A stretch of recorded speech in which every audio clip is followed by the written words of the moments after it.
Good morning. Welcome to the Patriot Radio News Hour. This is your substitute teacher, Glen Biddle, covering for Joe today. This is where you get economics and history with attitude. The contact number, 800-951-0592. The website, allamericangold.com. This is where you can be your own central banker, and you can get legal, lawful, constitutional tender. So happy Friday once again. I am an actual teacher. Joe calls me the professor, and as you might know, I guest host the show in the summer because I'm an actual teacher, 8th grade U.S. history. I'm not a Red for Ed guy. I'm not in the teachers union, so that makes me a rare breed because I think I actually make decent money when you divide it by the 10 months that I actually work. Now, the other 2 months, I'm basically at the beach or at the shooting range, which leads me into telling you about our main topic today in the second segment, which will be the Second Amendment. Now, that is my wheelhouse.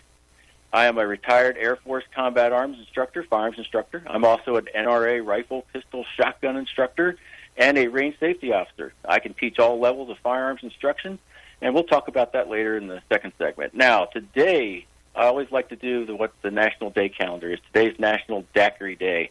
This traced its roots back to the Spanish-American War, and it's actually a pretty good drink to have. Rum and some fruit juice, but here on Patriot Trading Group, if it's Friday, it's Jack Daniels Friday. So you've got to be able to make that daiquiri out of some Jack Daniels. It's too hot to go outside, so toss one back, throw your keys, hide your keys in your house. Don't go driving. Just sit back and drink a nice daiquiri and relax because it's entirely too hot. It is a scorcher here on the East Coast. I live in Maryland. Our heat index is 115. Now, I know Joe is rolling his eyes right now because it's like 115 there all the time, but he has a dry heat. I have a humid heat. If I walk out my door, it's like trying to part the Red Sea. It is terrible humidity, so it is actually worse. Now, we've been giving away a lot of operator caps up in Colorado, on the Colorado station, and we haven't been able to give any away yet to the Arizona listening group. So that number I just gave you, 800-951-0592, if we have 2 multicam pattern camouflage operator hats, give away today. It'll have the Arizona flag. You can Velcro onto the front of it. You can pull it off, put it out there called morale patches. The first 2 callers to call 800-951-0592 that have an Arizona shipping address, you're going to get that hat. Okay? So once again, Arizona operator camouflage hat giveaway today. We have 2 available. 800-951-0592. The first 2 people to call in, you get that hat. I'll ship it to you. We'll make sure you get it to you. And we'll probably give another hat away a little bit later. There's an issue that just popped up, another racism claim about another part of our history, and as a history teacher, it just drives me nuts. Okay, so remember, the first 2 callers, 800-951-0592, you get those Arizona operator caps. All right, so Joe's been talking about the markets recently, and I tell you what, gold and silver have been on a tear. If we're looking at today, silver's at 1613, and gold's at 1425. So still very strong pricing there for gold and silver. You need to get on that silver train because it's rolling. Okay, today's special, we have $20 gold pieces at $1,510. So go ahead and call 800-951-0592. No purchase necessary for the hat, but if you want to buy a gold piece while you're at it, that would be pretty cool too. I think Joe would pretty smile about that, so that would be sweet. Okay, so once again, we're going to talk about the Second Amendment today because it's under siege in this country, and there's no way around that. Okay, we are a gold and silver company, but today we're also going to talk about steel, aluminum, brass, and lead because they are also precious metals when the fecal matter hits the rotary oscillator, and if it's not everybody needs to be a gun owner. You can have one if you want, not have one. It's up to you. It's a personal choice. It's the right enshrined to us and given to us by the Founding Fathers in the Bill of Rights, the Second Amendment. It is constantly under attack. There's always a challenge in some court or a state that passes some law that, like in Colorado, they have the red flag law. In Maryland, we have the red flag law where you could have your guns taken away because someone thinks you're nuts or you're a threat, and sometimes these are specious claims that aren't true, and you really have no way to fight it until well after the claim has been put against you. In Maryland, we actually had a gentleman that was killed when the police went to his house to serve a red flag law order on him. It was early in the morning, and he was startled, and he thought like people were breaking into his house, and the police shot him, and it's pretty scary. I know in the Colorado radio station, they've definitely been fighting against this. Rod Brandenburg, one of our great advertisers up there, they had Ted Nugent come in and help the local sheriff to fight this red flag law. So that's something that we really need to think about and take a look at today, and then we're going to do that in the second segment. All right, so we looked at markets. One other thing that's also, we talk about that next hat I'm going to give away. It's the "Don't Tread on Me" Gadsden flag. Okay, Chris Pratt, I don't know if you know him. He's the actor, the famous actor. I think he's married to a Schwarzenegger child, Arnold Schwarzenegger's daughter. He was pictured wearing an American flag, but it had the "Don't Tread on Me" Gadsden, the snake, superimposed onto that T-shirt. And apparently Yahoo News called him out on it. TMZ, the online gossip channel, basically called him out on it, saying that it represents racism. Now, Chris Pratt's a pretty patriotic guy. There's no way, I don't think there's a racist bone in his body. And once again, we see our history just being dragged through the mud. We had the whole issue with Nike and the Betsy Ross sneakers, at the 4th of July. I think that's terrible marketing for Nike, although maybe Nike has written off the older generation that just wants to go after the younger generation. Well, when we come back, we're going to talk about the Second Amendment, second to none. So hang on. We'll catch you on the flip side. Jack Daniels Friday. And welcome back to the Patriot Radio News Hour. This is your substitute teacher, Glen Biddle. Joe calls me the professor. 800-951-0592. Well, what a difference 2 minutes makes over the break. We're going to give you that $20 gold piece, $10 cheaper. So $1,500 for the $20 gold piece. So that lets you save $10. So that's a good deal. Okay, so we are going to talk about the Second Amendment. And now, as a U.S. history teacher, I cover the Bill of Rights extensively in the first unit each year of my class. We're doing the Constitution, Bill of Rights, ratification, all those things. Okay, so I go amendment by amendment and talk about the origin of the amendment, why we have it, why is it included in the Bill of Rights, the wording, and how it protects American civil rights. And we also discuss the relevant Supreme Court cases from the amendments and how the amendment has been affected by those different court decisions. Okay, we have a little clip we're going to play for you that kind of gives a good overview of the Second Amendment. And then after we hear that clip, we're just going to plow right into it and see why there's so much controversy over it. Okay, Jason, can you play the clip, please? A topic of much debate here in the 21st century United States is the Second Amendment. Many people have questions about what it means, what the people who wrote it intended it to mean, and does it still apply today? Well, sit tight, because over the next few minutes, I hope to answer any questions that you may have on the Second Amendment. Let's start with the actual words of the Second Amendment. A well-regulated militia, being necessary to the security of a free state, the right of the people to keep and bear arms shall not be infringed. The structure of that sentence is a little foreign to us here in the 21st century, as we no longer speak in such a manner. There's talk about a militia, the state, bears, and arms. Opponents of an individual's right to bear arms will automatically gravitate to the words well-regulated militia, and generally, without any context, order the words 18th century meaning. In order to understand the context, you have to transport yourself back to the minds of the framers in 1788, and you have to understand their language. You have to first understand that they had just fought a war with the tyrannical British government for independence. A war that was fought for 5 years. A war that was fought with firearms, and a war that was ignited when the British attempted to seize the colony's guns. With the war fresh in their minds, and America a loose conglomerate of individual states, the people of the continent realized the need to unite together to form a union. Unfortunately, a union could mean the very same tyranny all over again if power was placed in the hands of just a few. So the framers explicitly set forth to pen the founding documents in a manner as to limit the power of the government and give it to the people. So I ask this question: who is regulating the militia? Why would the framers call for the regulation of a militia by the government if their express intent was to give the power to the people? The answer is quite simply, they didn't. You see, the phrase well-regulated doesn't refer to the definition to control or supervise by means of rules and regulations. It was a common phrase in the late 18th century whose meaning was closer to operating properly or functioning. A clock that kept good time in the era was said to be well regulated.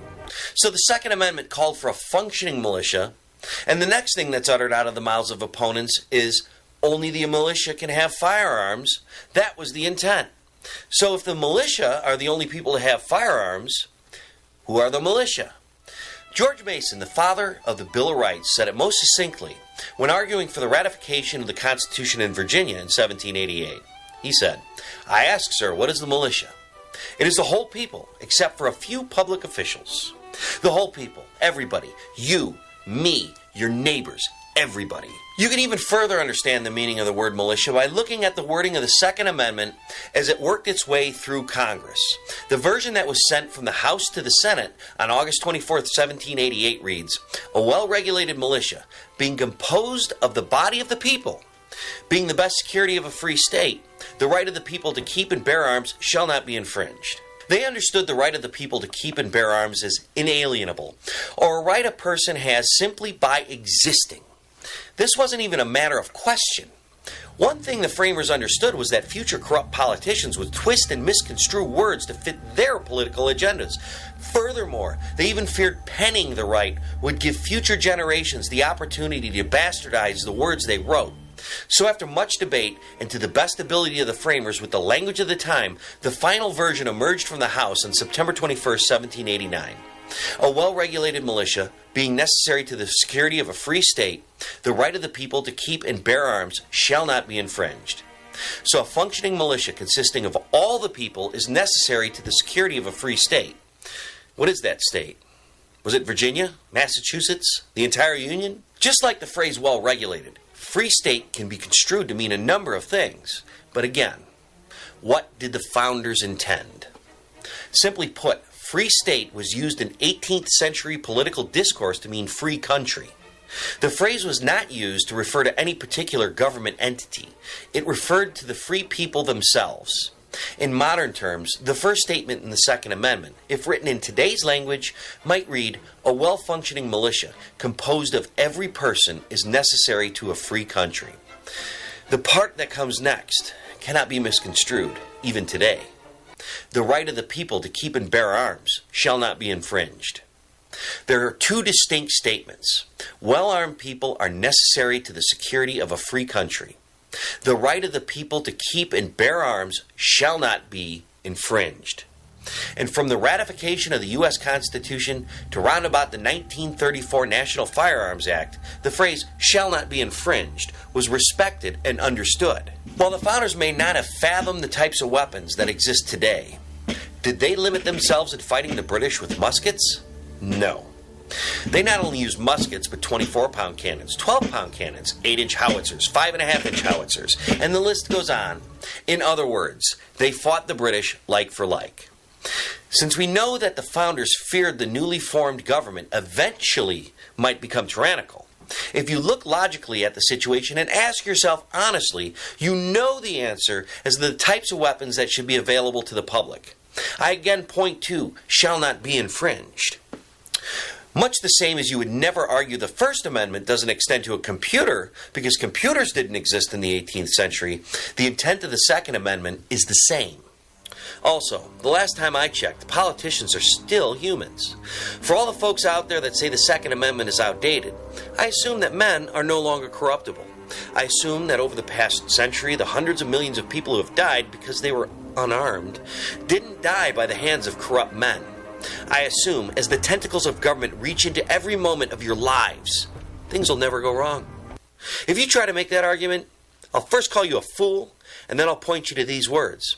A well-regulated militia, being necessary to the security of a free state, the right of the people to keep and bear arms shall not be infringed. And lastly, for the detractors, check out the links below for the sources and further information. For the rest of us, make sure everyone knows what I just said, and please share this video. All right, so there you have it. So there's two distinct parts of the Second Amendment.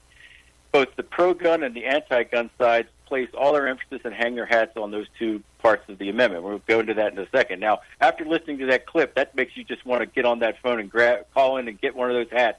We've already given one of the Arizona hats away. We've got another one available, 800-951-0592. They're free. Call. It's coming out of my pocket. I want to do this for you, the listener, to spread your patriotism, because we need to do it. Okay? Also, that Don't Tread on Me hat, the Boonie hat, I'm going to give that one away now, too. So call 800-951-0592. Get your hats. Show your freedom. All right, so let's take a look at the amendment again. A well-regulated militia being necessary to the security of a free state, comma, this separates the two parts of it. The right of the people to keep and bear arms shall not be infringed. So what we end up getting is a collective view. This is the anti-gun side, which means that the National Guard, the Army, the police, well, they're allowed to have guns. Okay. Now, what's interesting is, let's say the police officer works his 8-hour shift. Does he have to leave his gun at the station and go home or go home and not have personal guns? Is that what they're trying to say? I don't think that side wants to get pressed on that, but I think that's their ultimate goal. And then you have the individual view. This is the pro-gun side. The militia is the people, individual ownership. So this is where we are with the divide in the country over the Second Amendment. Okay, so who are the people? They have to be the same people as they list in all the other amendments, like the first, especially the First Amendment's freedom of speech. I mean, that's incredible. Now, there's two major Supreme Court decisions, and these are recent. The first one is D.C. versus Heller. Now, this case the ruling came down, a split decision, 5-4, in favor of an individual right for a person to have a firearm that is not connected to the militia. Now, the problem with this ruling was it was in the District of Columbia, and it's not a state. So it does not incorporate that right down to the state. So it took another case that was in a state, that's McDonald versus Chicago, so Illinois. Once again, another 5-4 decision. So, and what the way that was ruled was that the protection of the Second Amendment does go now to the state level. Okay, so the protections of the Second Amendment at the federal level now go to the state level, and that's at least on paper, because a lot of these politicians in these states are still passing some severe restrictive gun control. Okay. The anti-gun side wants you to think that it's only about duck hunting and not being able to protect yourself but it's actually to protect yourself against a tyrannical government. And the politicians just try to dumb it down. In fact, either they don't know what the Second Amendment means, or they know exactly what it means, and they don't want you to know what it means. Okay, they're always saying, "Oh yeah, I support the Second Amendment," but no, there's no buts. Okay, the Second Amendment was decided when it went into the Bill of Rights, so there's no more debate about it. Senator Dianne Feinstein, she is quoted here as saying, "If I had just gotten one more vote, I would have banned assault rifles. Mr. and Mrs. America, turn them in." Now, can you imagine if those two Supreme Court cases, the 5-4 decisions that went in favor of individual ownership, had gone the opposite way? What if they had gone 5-4 against individual ownership? Does that mean that everyone has to turn their gun in because they no longer have an individual right? That's crazy to think that we would do that. Okay, I don't think people would turn them in, quite frankly. Okay, you will see a lot of "we will not comply" people out there. And then the government likes to do these buybacks, with your money, by the way. And they're using your money to buy your legally owned gun back, and they will use it, your tax money, basically to disarm you. So it's actually crazy. Now, if it is truly a collective right, then why does the United States government sell rifles to civilians? The Civilian Marksmanship Program is a government-chartered organization at Camp Perry, Ohio, and also the Addison Army Depot in Alabama. Now, if you qualify, you can buy an actual government M1 Garand rifle or a .45 caliber pistol from the Civilian Marksmanship Program, and their website is odcmp.com, and you can go on there and own a piece of history. It's great. The rifles are turned over to the CMP from the government, the Army, and then they can sell them at mostly collectors. I bought 2 or 3 M1 Garands from them, and they're very fun to shoot. Now, what's the origin of the Second Amendment? Well, it goes back to Lexington and Concord. You remember the Minutemen, Paul Revere's famous ride. The British are coming. Actually, he never said that. He actually said that the regulars or the redcoats are coming. Now, General Gage's orders were to arm the populace. The shot heard round the world. Now, This happened in Massachusetts, which was the start of the American Revolution. Now, if we fast forward up to 2019, Massachusetts is one of the most taxed and gun-controlled states in the country. Now, this is the birthplace of the revolution. How ironic is that? That is crazy to think that the place where we started our American Revolution is now at least 180 degrees out. Highly taxed. That was the origin also of Romney Care, which was the socialized medicine. And what's going on in our country? New York, Pennsylvania, New Jersey, Connecticut, Maryland, all the original 13, not all of them, but a lot of those original 13 colonies, the first 13 states, now have some very restrictive gun control. We've gone so far from our roots, from our history.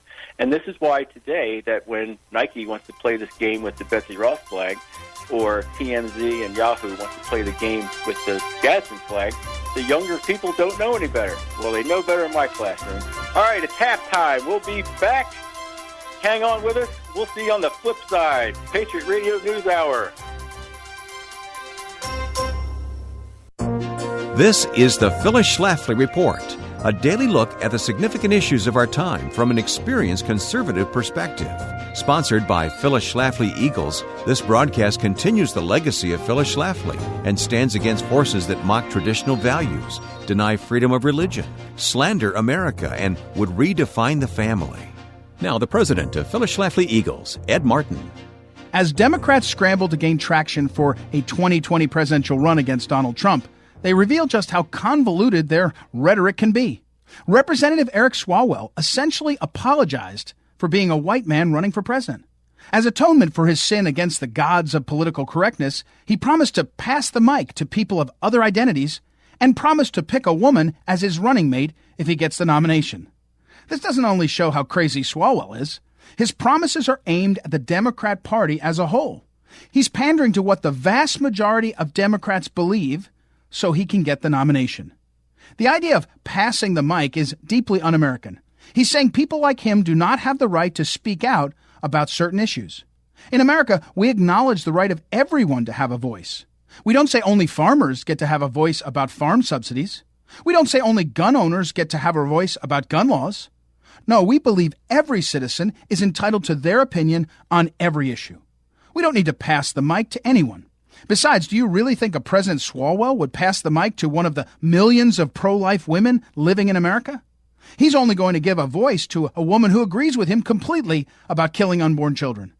He wants to use women and minorities as his puppets to convey the message he wants. There's nothing inclusive about that. Then there's this whole nonsense about making a woman his running mate. Of course, there's nothing wrong with a woman running for vice president. The nonsense is that Swalwell is making this pledge long before he knows who this female running mate will be. He's telling the nation that his running mate is not going to be chosen based on her skills and experience, but because she's a woman. This is demeaning and sexist to its core. And by the way, he's sending a message that qualified men need not apply. This kind of talk may go over great with leftist Democrats, but it's un-American to the very core. Don't be fooled by so-called inclusive rhetoric. There's nothing inclusive about it. This has been the Phyllis Schlafly Report from Phyllis Schlafly Eagles. Political correctness is no longer simply about restricting speech. This tool for tyranny has led to employees being fired, pastors silenced, small businesses closed, and truth suppressed. Thankfully, the politically correct can't censor the work at phyllisschlafly.com. Join us, won't you? At phyllisschlafly.com. And thanks for listening to the Phyllis Schlafly Report. And welcome back to the Patriot Radio News Hour. This is Glen Biddle sitting in for Joe today. It's Second Amendment Friday. I'm on a roll here. Remember, we have those $20 gold pieces for $1,500. You can give us a call at 800-951-0592. Take advantage of that. Gold is on an elevator, and it's getting ready to go. Okay, you can look at the economy and see that it's not everything they're telling you that it is. If you trust the Federal Reserve to give you guidance, they missed the housing bubble. They missed everything. And then they're like, oh, well, it wasn't our fault. So be your own central banker. Take care of it yourself. We're talking about the Second Amendment today. We still have a Arizona operator cap available. Give us a call, 800-951-0592. Get that Don't Tread on Me booty cap the Gadsden flag that now apparently is racist according to Yahoo News. Who gets their news from Yahoo News anymore? I don't understand that. Why would you even? Probably on a fifth grade reading level. Anyway, we're going to shift gears now into training. Now, what you need to think about if you have a firearm, what do you have? Like, kind of take an inventory in your mind of what you have, and what do you want to do with it? Okay, and if you don't have a gun, that's fine. You're welcome to have a gun, welcome not to have a gun. I'm not telling you what you need to do. It's up to you. You be you. Okay. Are you looking to do self-defense? Are you looking to do concealed carry? Are you willing to do open carry? You have to look at the laws in your area to figure out what you can do. Do you want to do target shooting? Do you want to do sporting clays, skeet or trap shooting? Hunting. I always say that hunting and target shooting are the icing on the cake to the Second Amendment. It's not about duck hunting. It's about preventing a tyrannical government from coming after you. And as we see, the government is encroaching upon us more and more and more every day, whether it's coming after the Fed's taking 2% of your value of your money every year.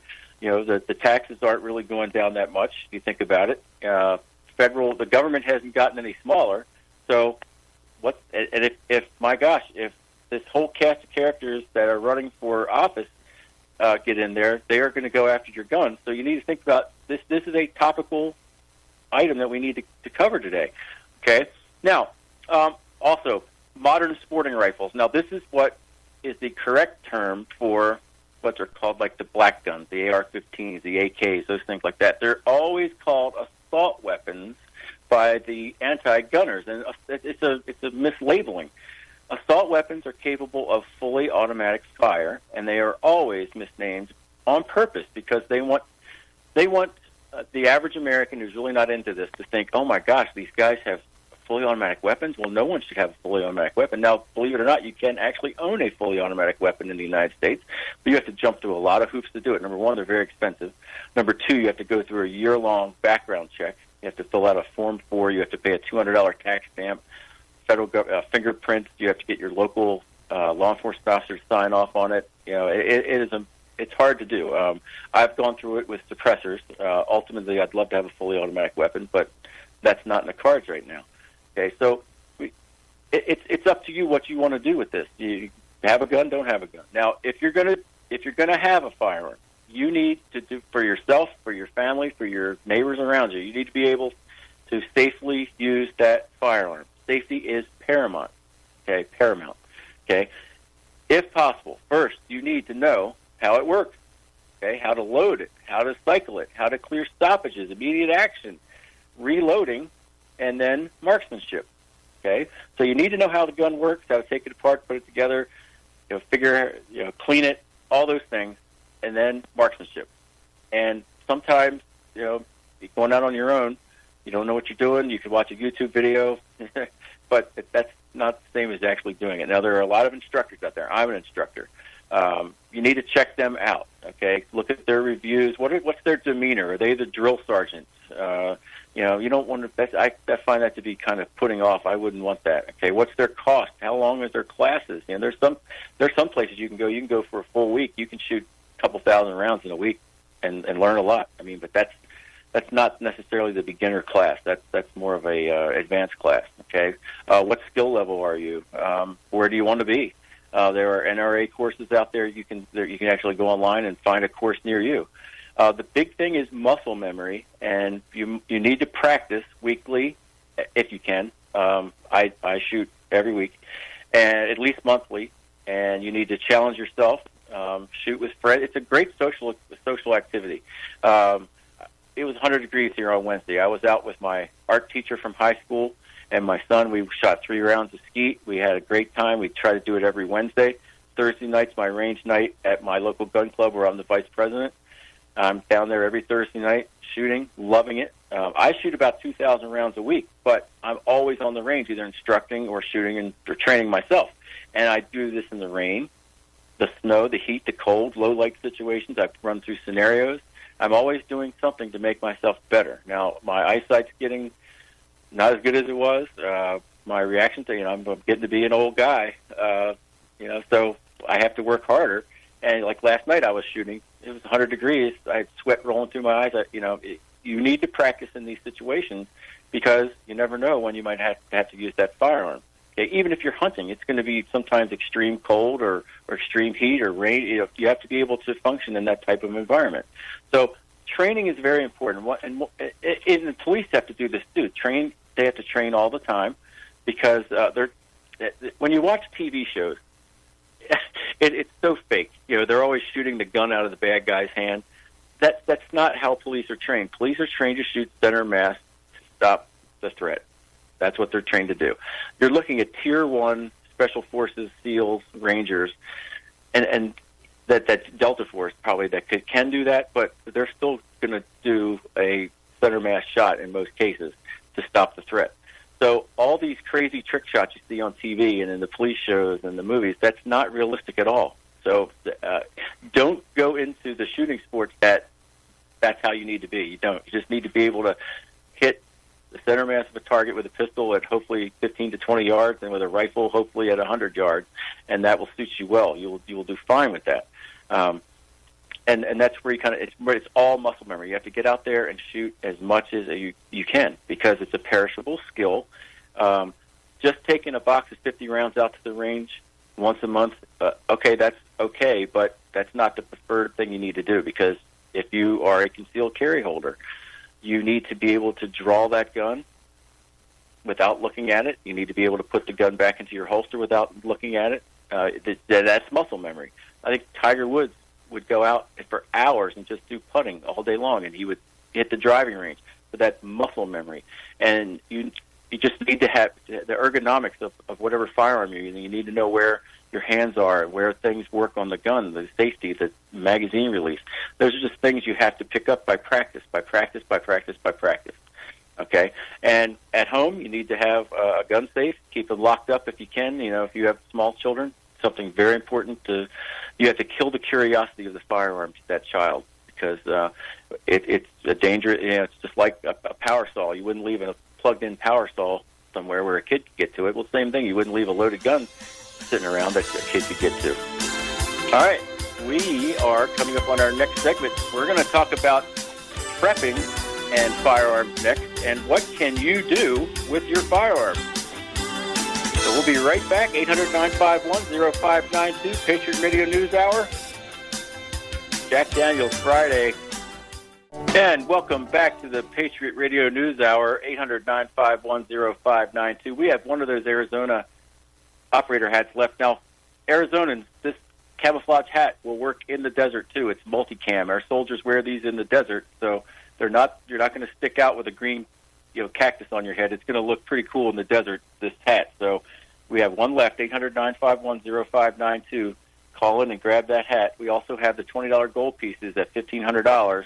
That's a great deal. So we're talking about the Second Amendment. We've gone over the origins of it, the Supreme Court cases, the two different aspects of pro-gunners versus anti-gunners, the collective versus the individual rights. We talked about training, and now we're going to talk about some prepping. If you're a prepper, we have a great show on the KHNC show in Colorado, Prepping 2.0 on the weekend with Glen. Now, he is an expert on this, and also with firearms. Now, the big thing about prepping is are you going to be able to shelter in place, stay where you are, or are you going to have to bug out? Now, the key thing is how much ammunition and how many guns are you going to be able to take with you, and how much ammo should you have on hand? Well, that's a personal choice. Ultimately, it comes down to how much can you carry or how much can you load out on a car. Do you have storage points at a bug-out location? Have you broken up your ammunition supply, or do you have it all at your house? That's a decision you have to make. You have to figure out what you're going to do with that. Okay. Now, this is what really works well with our Patriot Trading Group. You could barter the fractional material that we sell, that utility silver or those 10th-ounce gold pieces, that gold and silver. You could barter that for ammunition if you had to. You could barter that for firearms. It's always good to have. Okay. Or somebody, the reverse. You could sell guns for that type thing too, but you just need to think about that. That's a great thing to have because in a collapsing society, you may not have access to your ATM, you may not have access to your bank, You could you could have the bank shut down. So you need to think about that. So bare bones, just minimum things I think you need to have. Now, I'm not endorsing any one brand here over another. This is just standard firearms that are out there. Probably should have an 870, Remington 870 shotgun or a Mossberg 500. They're the two most common 12-gauge pumps that are out there. 12-gauge or 20-gauge, up to you, what you want to do with that. A revolver or a semi-automatic pistol. Okay, now once again, there's many brands there, and people get so hung up on branding with firearms. If you go into a gun store, they might try to push you into a gun that they've got a bunch of that they want to get rid of. It may not be the best gun for you. It needs to fit your hand. You need to go into a reputable dealership so that they can work with you and fit you correctly. Also, you want to have a bolt-action rifle, possibly either a 22 or a hunting caliber bolt-action rifle. And then the utility 22 rifle. There's lots of 22 rifles out there. Just top of my head, there's a Smith & Wesson M&P 1522, which is like an AR-15, the same ergonomics to it.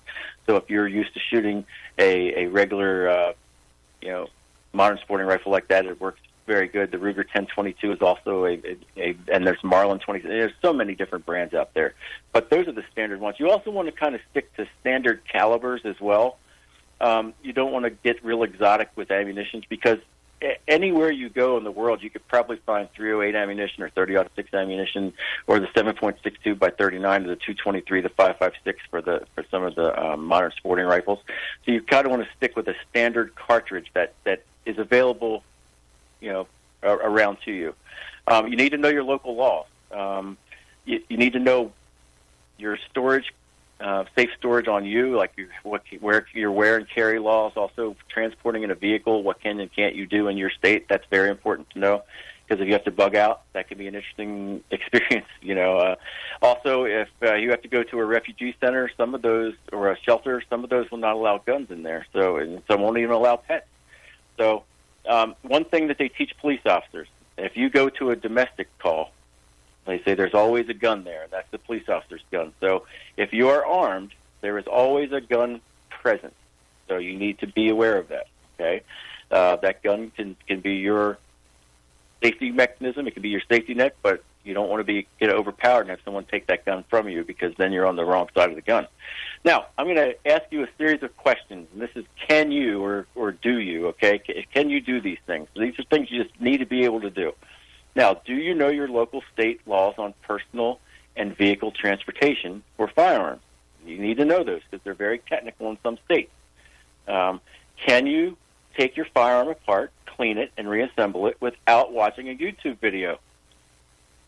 That's how I've gotten some guns back together that I wasn't familiar with. But can you do this on your own, clean it, take it apart, reassemble it, maintain it without using a YouTube video? Can you load it at 3 a.m. waking up out of a dead sleep? Can you get that gun in operating fashion, ready to go, when you're not at 100% awake? Okay, can you do that? Can you clear a malfunction? Can you clear a stoppage? Do you know how to clear your weapon? Now, when I was a firearms instructor in the military, we would teach basic rifle marksmanship to the young airmen, rather, in the Air Force. I also did it in the Army.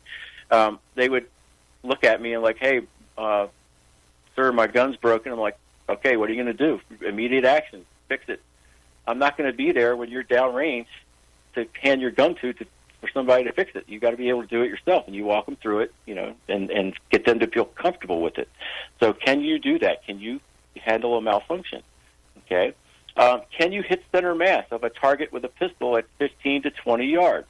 Can you do that? Center mass. You don't have to be all look like one bullet hole there, but can you hit the center mass of that target at 15 to 20 yards? Can you hit center mass of a target at 100 yards with a rifle, open sights or scope? Okay. Do you have situational awareness and mindset to be armed? Now, this is tricky here. Okay. Situational awareness is when you're walking into a restaurant, assessing threats. Maybe you don't want to sit with your back to the door, things like that. And mindset, what happens if you actually have to pull that trigger someday? You need to be prepared for that. Okay, it's going to be a life-changing experience if it happens. All right, when we come back, we're going to wrap up the show. We're going to look at the markets again. Hopefully we have the hat given away, and we're going to do this day in history. So stand by.